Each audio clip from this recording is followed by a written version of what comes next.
Olá, meus caros. Olha nós aqui, hoje em trio. A gente tem vindo eu e o Roberto Dias Duarte permanentemente em dupla, né? Hoje estamos em trio. Daqui a pouco a gente apresenta, vou deixar a missão para o Roberto de apresentar o Bruno Silvestre, que é nosso companheiro do programa de hoje. Prazer estar com vocês aqui. 14 de julho, agora, 16 horas e 1 minuto. E o nosso desafio, Roberto, é falar sobre processos na contabilidade. Como aumentar a produtividade. Eu duvido que tenha algum contador que está nos assistindo que tenha interesse de aumentar a sua produtividade. Duvido. Olá, meus caros, Bruno Silvestre, Vicente Sevilha, o Júnior e Lombardi, o Thiago, que fica ali nos bastidores nos ajudando. Você que está aí nos assistindo também, uma honra, uma alegria, uma satisfação, um prazer falar com vocês. E processos, o que é um processo, Bruno Silvestre? O mago dos processos vai nos ajudar a desvendar esse mistério. Mais ainda, muita gente acha que processo só tem a ver com a produção de dados da ARF, GPS, recibo de prolabore, balanço, balancete, expédia social e ECF. Mas tem muito mais que isso escondido debaixo dessa manga. Vamos lá, então. Bruno, quem é você, meu caro? Primeiro, boa tarde, né, para a audiência forte, para esses dois monstros sagrados da contabilidade. Mais uma vez, um prazer imenso e uma satisfação grande. Eu até fiz uma brincadeira outro dia que quando eu participo aqui, quer dizer que eu estou no caminho certo, né? Conversando com o Vicente, com o Alberto, então quer dizer que a minha trajetória tem tido sucesso. Então, eu sou um consultor de gestão, né?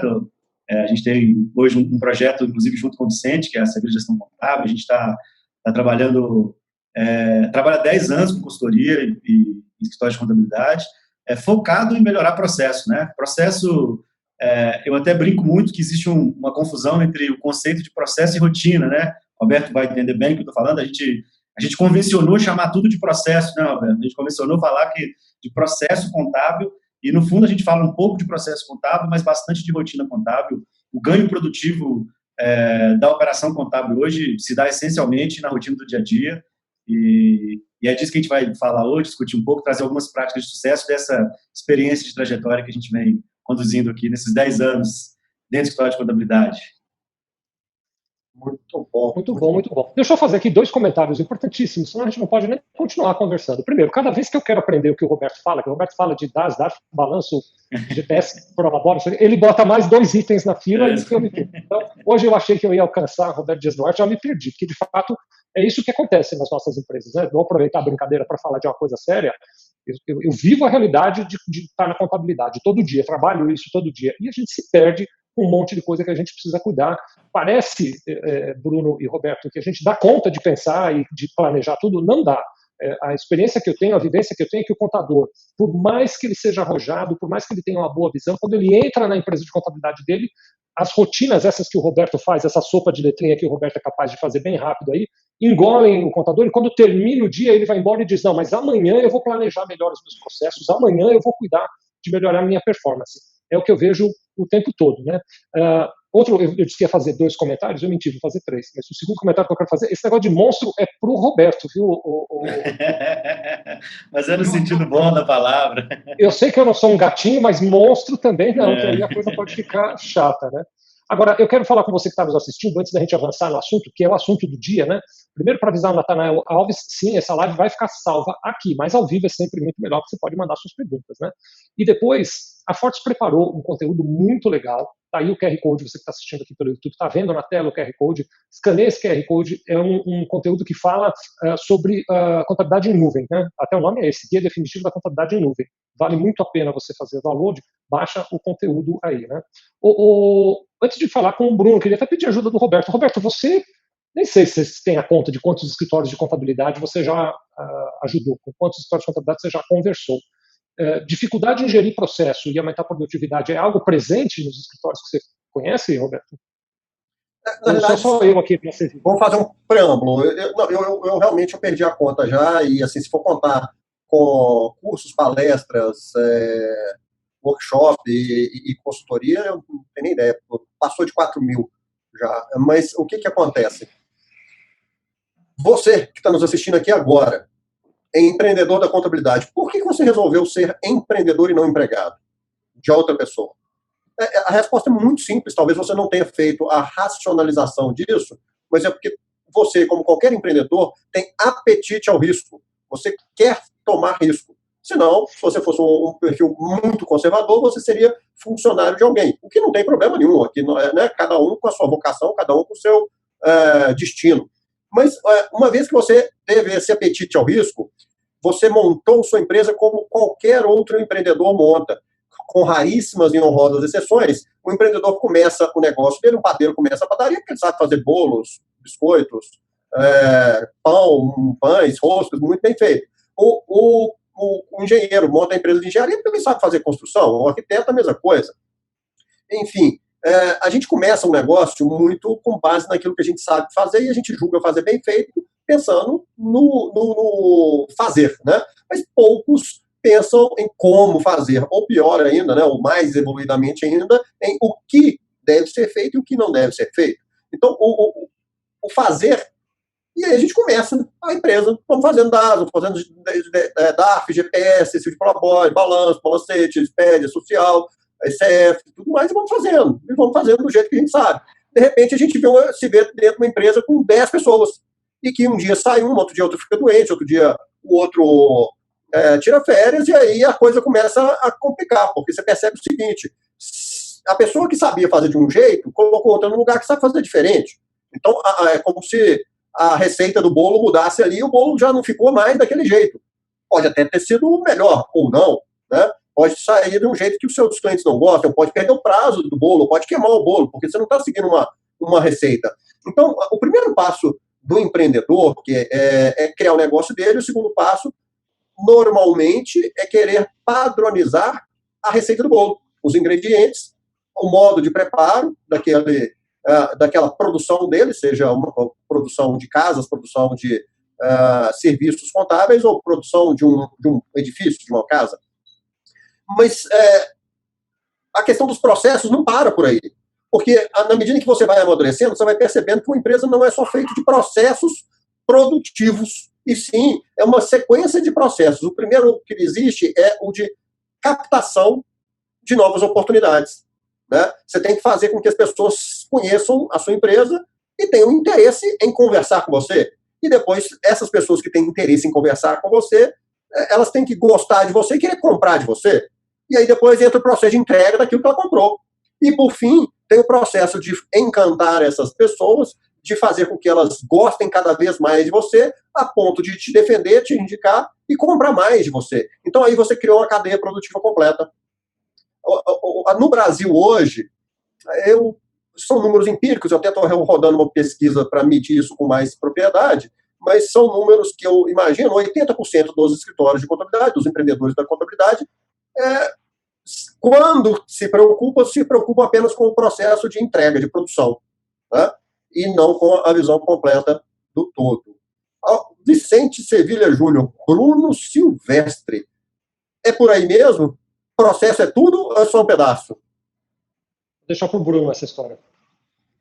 Bom, Alberto, eu acho que é uma aula, né, da construção, que em geral o empresário não para pensar, né? É o que você falou, ele vai tocando o dia a dia, ele vai fazendo o dia a dia. Eu não só concordo absolutamente com tudo que você falou, Alberto, vou corroborar um pouquinho com uma opinião de que nos últimos anos o processo e o que a gente gosta de chamar de amadurecimento gerencial se tornou um assunto muito importante para as empresas. Aqui nós estamos falando de contabilidade especialmente, mas para o universo das empresas, porque o incremento da tecnologia, o acirramento dos mercados, a diminuição das fronteiras, né, ou a queda das fronteiras, isso fez com que os mercados fossem e se tornassem cada vez mais competitivos. E nesse ponto, o processo vem se tornando um protagonista. A maturidade gerencial, por meio do processo rotina, vem se tornando protagonista.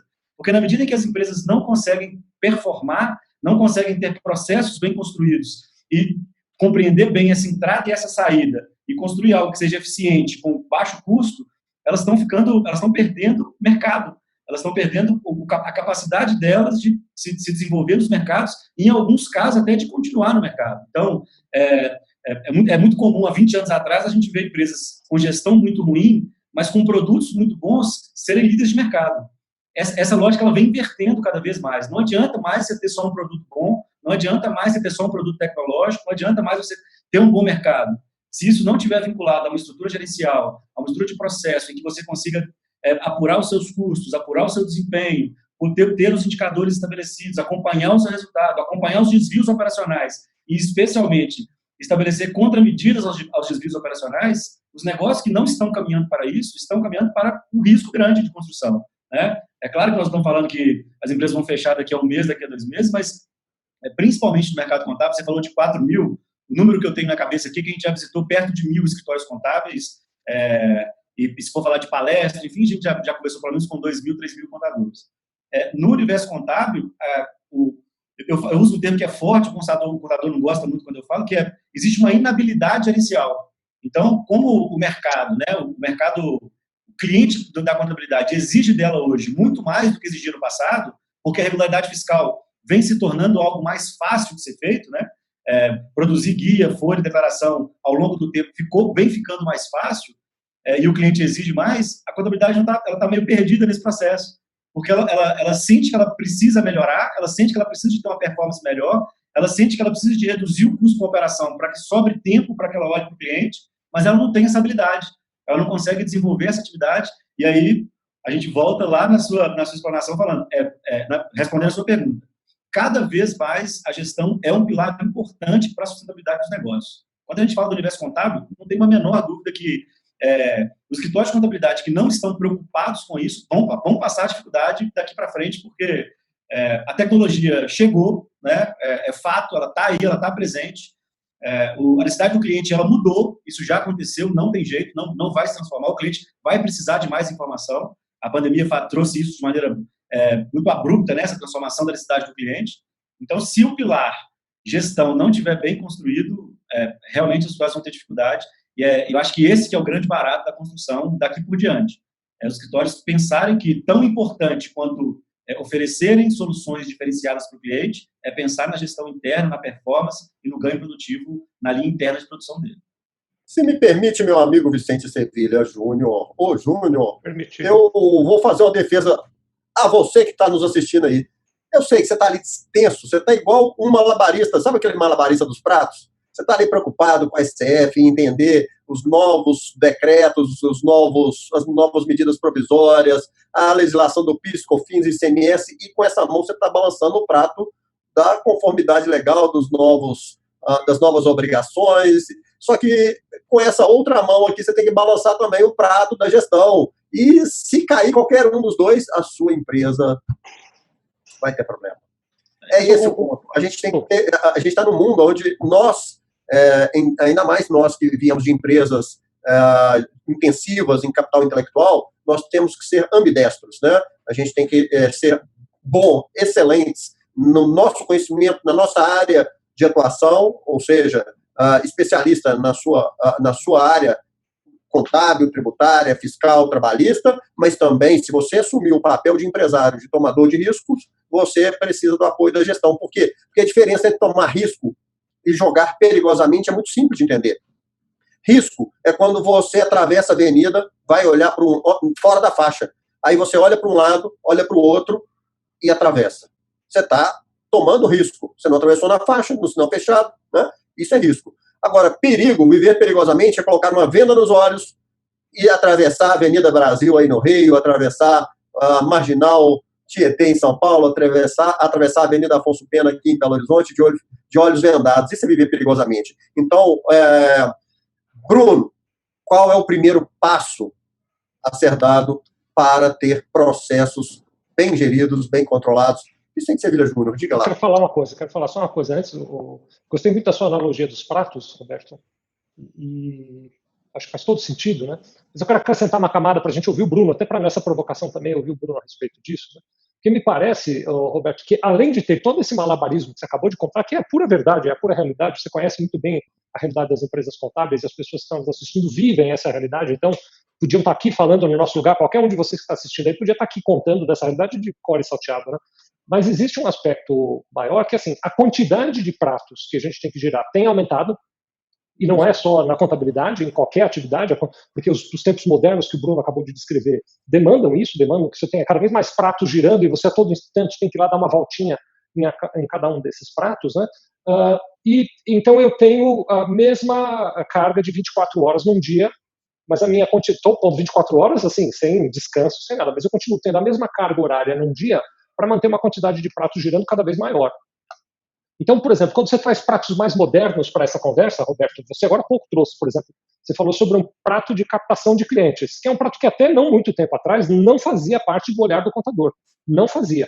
Eu comecei a falar sobre captação de cliente, marketing em contabilidade, publicidade em contabilidade, lá pelos idos de 1989. Roberto, mais de uma vez eu fui chamado de louco pelos meus colegas de profissão, mais de uma vez. Mas como isso? Contabilidade é só indicação, não tem essa coisa de captação de cliente, né? E eu vi isso tudo acontecer, eu vi isso tudo aparecer depois disso, né? Então é um prato que os contadores nem pensavam em girar, e hoje já estão preocupados em girar. E muitos outros pratos foram girando. E acho que o desafio da gestão, só para completar, e aí quero ouvir o Bruno sobre isso, é que assim, eu tenho a mesma quantidade de tempo para cuidar de muitos mais pratos, Bruno. E como é que eu faço isso, cara? Qual é o caminho, né? Eu já vi até o Bruno falando sobre isso, um caminho que não dá mais, e estou contando que eu quero provocar o Bruno para falar disso, contrata mais gente para gerar prato. Só que contratar mais gente custa mais dinheiro, cara. Né? E botando dinheiro é fácil de resolver. Minha pergunta é, Bruno, como é que eu resolvo isso sem precisar botar mais dinheiro nisso? Legal. Excelente, Vicente. Então, assim, eu acho que esse é o cerne e o coração do que a gente está falando aqui. Eu tenho dito assim, até 4 meses atrás, eu falava assim, a contabilidade vem transformando muito rápido nos últimos anos. É uma transformação que vem acontecendo de forma muito constante e rápida. E as evidências, eu falei até 4 meses atrás porque isso potencializou e rápido está sendo agora, né? Talvez nos últimos, eu falei muito assim, nos últimos 5 anos a contabilidade mudou mais do que a vida inteira. E provavelmente nos últimos 5 meses ela mudou mais do que a vida inteira de novo, né? E existem alguns aspectos no mercado contábil que são muito importantes, assim. O incremento tecnológico, a possibilidade de automação e integração, o novo mercado de contabilidade focado em contabilidade online, a exigência dos contadores, do conhecimento dos contadores. Então, eu tenho falado assim, o conhecimento contábil virou um requisito, né? Conhecer de regra contábil virou um requisito. Hoje, o operador contábil tem que saber de tecnologia, de interação, enfim, ele tem que saber de outros, ele tem que ter outros conhecimentos, ele tem que ser multidisciplinar. O governo, que desde lá do XML vem fechando o cerco em relação a obrigações acessórias. Então, a gente tem muita evidência no mercado contábil da mudança da necessidade e do foco do contador. Quando a gente faz uma análise histórica e que a gente olha para a contabilidade, eu acho que, retomando a analogia do Roberto, o que a gente percebe é a contabilidade querendo girar os mesmos pratos de 10 anos atrás. Ela continua querendo brigar pelas as mesmas brigas de 10 anos atrás, só que as brigas já deveriam ter deixado de acontecer, né? E aí, quando você traz o incremento, automação e tecnologia, aí que é outra construção. Então, embora o mercado contábil tenha mudado muito, o processamento contábil, tirando um ou outro incremento tecnológico, ainda é muito parecido com 10 anos atrás. E esse é o grande desafio da transformação contábil. A evidência financeira que a gente tem disso é que o custo do honorário contábil vem caindo nos últimos 10 anos. Em qualquer pesquisa que você fizer, empírica ou não, os escritórios de contabilidade vão reclamar que eles não conseguem mais cobrar o mesmo que eles cobravam antes, né? Era muito comum você estar contabilidade no passado falando, eu não cobro menos que um salário mínimo independente do tamanho da empresa. E hoje em dia, essa não é mais uma realidade. Então, o contador tinha lá, vou falar dinheiro atual, né? 50 clientes, cobrava 50 clientes pequenos, era uma demanda relativamente baixa, faturava 50 mil reais e colocava o dinheiro dentro do bolso, tinha lá uma margem legal e colocava o dinheiro no bolso. Ele podia errar, aí é o que você falou, você chegava no final do ano, a contabilidade não estava em dia, ele ia lá e contratava mais 2 ou pagava o adicional para o cara e ele ficava feliz, super feliz, e isso acontecia e a contabilidade vinha acontecendo. A transformação contábil reduziu o preço médio honorário. E agora a contabilidade precisa de ter performance, ela precisa de aliar a operação dela com um custo mais baixo, ou com um faturamento mais baixo. E aí que vem o desafio.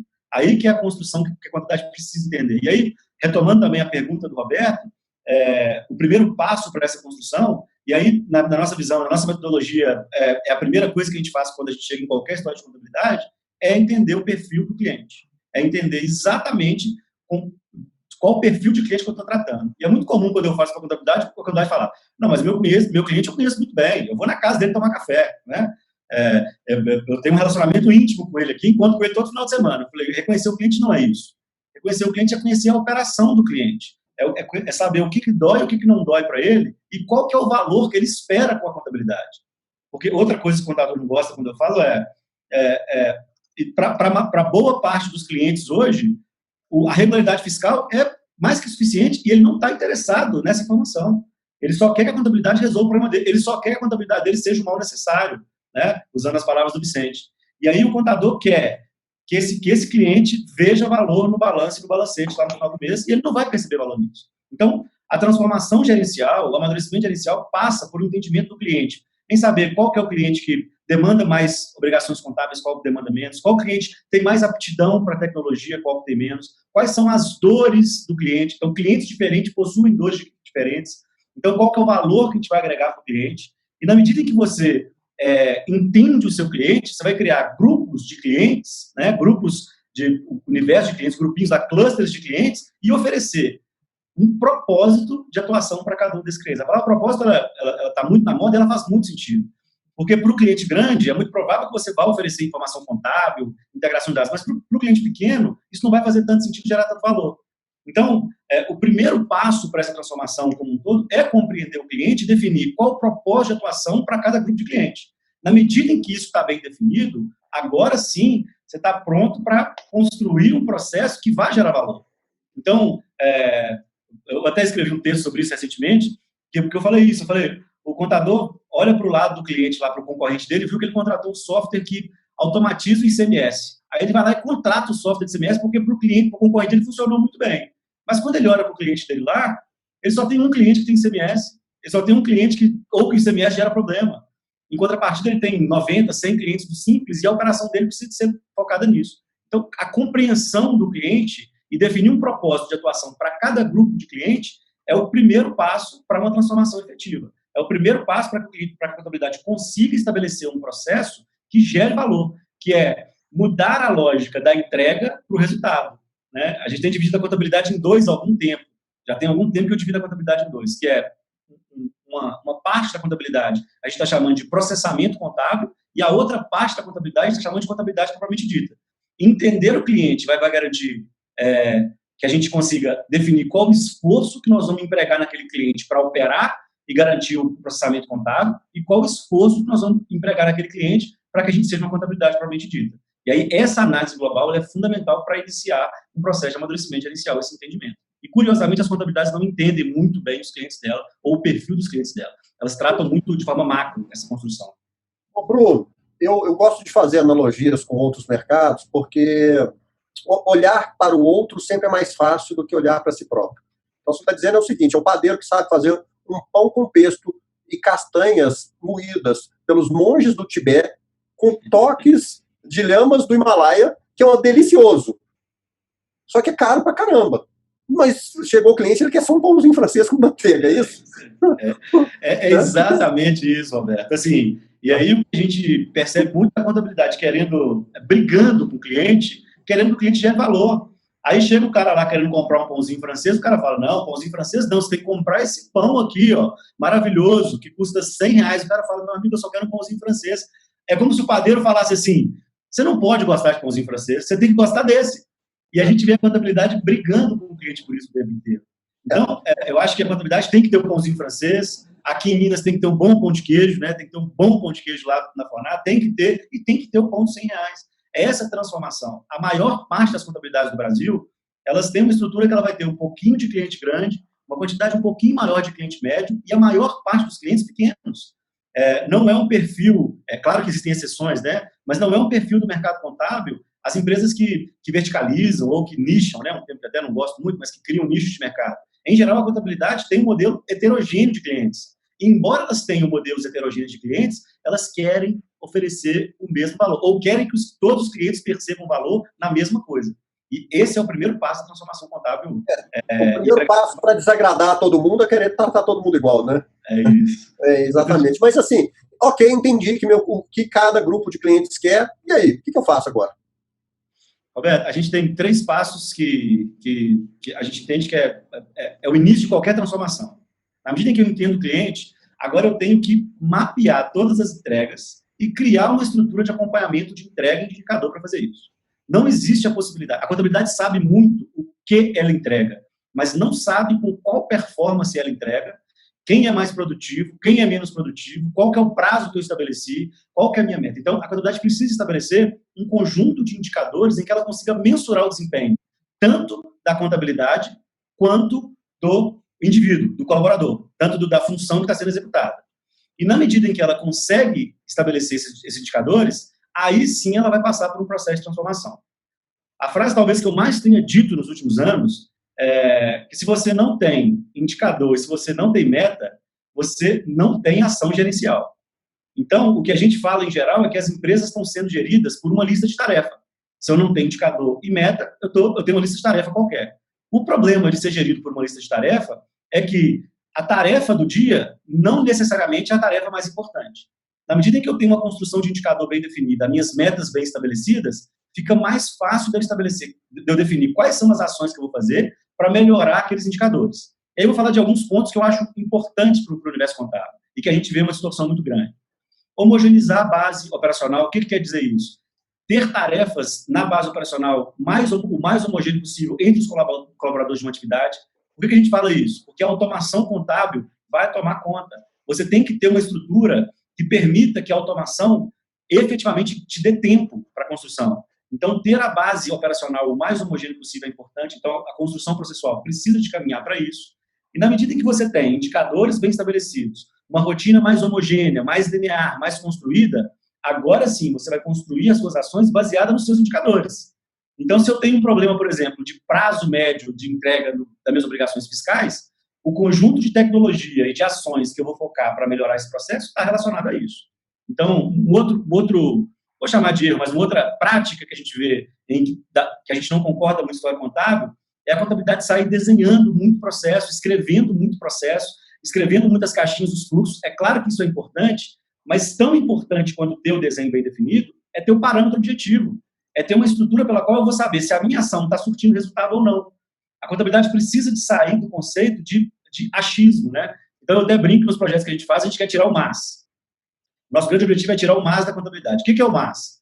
Você chega para o cliente, você faz uma apuração lá, apura os dados dele, coleta os dados dele e fala, estou vendo aqui que o Joãozinho, de um parâmetro qualquer, entregou 10 e a Mariazinha entregou 20. Então, a Mariazinha foi produtiva. Ele falou, não, a Mariazinha entregou 20, mas as empresas da Mariazinha são muito mais fáceis de fazer do que as 10 do Joãozinho. Esse é um problema importante que a contabilidade precisa resolver. Ela precisa de ter parâmetro para que ela consiga melhorar o desempenho, né? De novo, um jargão da administração se eu não sei onde eu quero chegar, qualquer caminho serve. E aí, o que a gente vê é as contabilidades contratando ou implantando melhorias e ações sem ter a contrapartida do benefício. Vira e mexe, alguém me pergunta, fala assim, eu quero contratar uma tecnologia qualquer aqui. O que você acha? Eu falei, não sei, qual é o seu parâmetro inicial? Você quer melhorar quanto da sua performance? Qual o nível de performance que você tem hoje? Esse investimento que você vai fazer vai te trazer um retorno de quanto em relação a essa construção? Quanto você espera que vai trazer? Aí a contabilidade fala assim, mas eu nem sei qual é o parâmetro que eu tenho. Eu só acho que está ruim, eu só sinto que está ruim. Então, essa construção é fundamental, de novo, para trazer maturidade gerencial e para que o escritório de contabilidade consiga transformar o conceito de entrega em conceito de valor, que eu acho que é o ponto-chave da construção. Você falou em entrega, valor e indicador, né? Eu prometo que a última analogia com comida deve ser... Quero fazer um comentário depois aí, pessoal. Quando vocês tiverem uma brecha aí, quero fazer uma participação. A última analogia que eu vou fazer aqui com comida, que eu sei que está na hora do lanche, por isso que eu não vou falar. Imagina que você tem um tanto de gente aí que vai fazer bolo de caixinha, né? Aquele bolo de receita pronto. Fala assim, toma aí o bolo e segue a receita para cada um, né? Cada um vai fazer de um jeito. Todos vão ficar mais ou menos parecidos, só que um vai fazer mais rápido, outro mais lento, um vai ficar mais gostoso, outro menos, um vai gastar mais ingrediente, outro menos, né? É isso que você está dizendo. Então, quais são os parâmetros que você usa para medir o desempenho e, mais ainda, o valor entregue ao cliente? Exemplo, produtividade na entrega de vidas processadas na folha de pagamento. Isso é um parâmetro. Não é isso que você está dizendo? Claro. Quando a gente fala de indicador, a gente está falando de quantidade de obrigação entregue no fiscal, quantidade de lançamentos realizados no departamento contábil, quantidade de competências fechadas e balancetes fechados, vidas processadas, admissão, rescisão. Porque, Roberto, o que a gente tem que entender é que isso, felizmente ou infelizmente, não tem nenhum valor para o cliente. Absolutamente nenhum. Isso é o que o cliente paga para ter. Então, a contabilidade tem que ter um menor custo empregado nisso. Ela tem que ter isso muito bem mapeado, muito bem construído e muito bem gerido, porque ela não pode ter nenhum gasto adicional com isso. Ela não tem mais grana para bancar uma ineficiência operacional. O dinheiro da contabilidade tem que sobrar para outras coisas, tanto para ela ganhar dinheiro, né, como negócio, mas para ela investir em outros recursos, em outras parcerias, em captação de novos clientes, em estruturação de novos clientes, e acho que essa que é a construção, isso que é o ponto-chave, é o cerne da questão. Então, a gente vê muita contabilidade partindo para projetos inovadores, que tem potencial altíssimo de sucesso, e esbarra no fato de não posso fazer na primeira quinzena porque eu tenho que entregar folha, não posso fazer até o dia 20 porque eu tenho que entregar imposto, eu não posso fazer no primeiro semestre porque em junho eu tenho imposto de renda, ECD e ECF, eu tenho que garantir. E ela está sempre sendo travada por uma questão operacional que precisa ser tratada, que precisa ser olhada com a relevância que ela tem. E acho que esse é a construção de chave. A contabilidade ainda tem dificuldade de olhar para isso como um processo primordial, né, como uma construção que é primordial, como algo que seja efetivamente vital para a construção. Né? A analogia com comida é muito legal, assim, né? É uma construção muito boa. E não adianta você ter o melhor pãozinho do mundo, não adianta você ter o pãozinho mais crocante, o pãozinho mais cremoso, o pãozinho que, se você não consegue vender, ter um custo que sustente aquele negócio. Né? Não adianta você comprar 1 quilo de farinha, 1 quilo de farinha vai fazer 100 pães, desculpa. 1 quilo de farinha faz 100 pães. Você vai lá e gasta 1 quilo de pão para 1 quilo de farinha e faz 30 pães. E aí, por mais que o seu pãozinho seja excepcional, fenomenal, o seu custo não consegue bancar e você vai ter dificuldade na construção. Então, Perdão, Bruno. Vicente Sevilha Júnior, comente, e nós temos muitas perguntas para responder aqui antes do fim do nosso... Eu quero até fazer isso, eu quero fazer a inclusão das pessoas aqui no nosso bate-papo. Deixa eu só, antes de avançar nessa linha, relembrar você que está nos assistindo, a Fortes mantém um canal no Telegram. Se você olhar nos comentários do vídeo aqui, você vai achar o link. Você vai achar todas as redes sociais aí, mas entre eles você vai achar o do Telegram também. E eu vou recomendar você que entre lá no canal do Telegram, porque tem muito conteúdo exclusivo. Né? Já que pedi licença para falar disso, peço licença para falar de mais uma coisa. Tem o QR Code aí na tela para você baixar o Guia Definitivo da Contabilidade em Nuvem. Vale a pena para você entender, ainda mais nesses tempos. Né? Tem até uma pergunta aqui.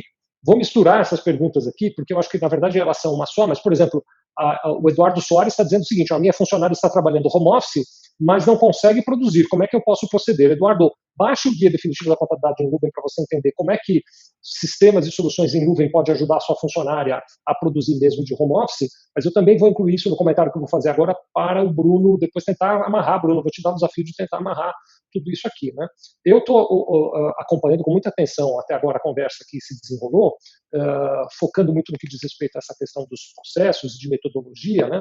E estou, ao mesmo tempo, olhando aqui os nossos comentários. Por exemplo, o Maírton Moreira dos Santos está dizendo o seguinte: como é que eu faço para tornar os processos homogêneos dentro desse universo diversificado do mercado contábil? Né? Tem até uma frase, eu não vou saber dizer quem é o autor da frase, mas vou dizer aqui agora, né, que os processos são bem desenhados, né, são aquilo que fazem com que pessoas diferentes entreguem resultados iguais. Né? Então, a gente tem essa questão, vai marcando aí, Bruno, para você não se perder, né, do Eduardo, que está dizendo que está com dificuldade com produção em home office, com alguém da equipe dele, com o Maírton querendo saber qual é o segredo para ter processos homogêneos dentro do universo contábil, né?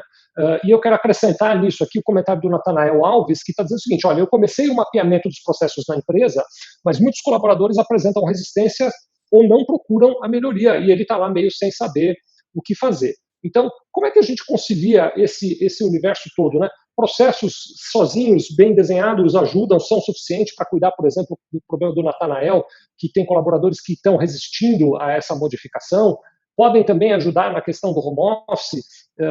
Essa estruturação toda, como é que a gente constrói isso num ambiente que tem não só a dinâmica dos pratos girando, mas que tem as dinâmicas das pessoas que giram os pratos, que são pessoas diferentes, que entendem, olham e reagem de maneira diferente para o desafio que está colocado diante delas, né, o Bruno? Então, como é que a gente põe isso numa panela para cozinhar e faz um prato legal, já que a gente está falando de comida aqui?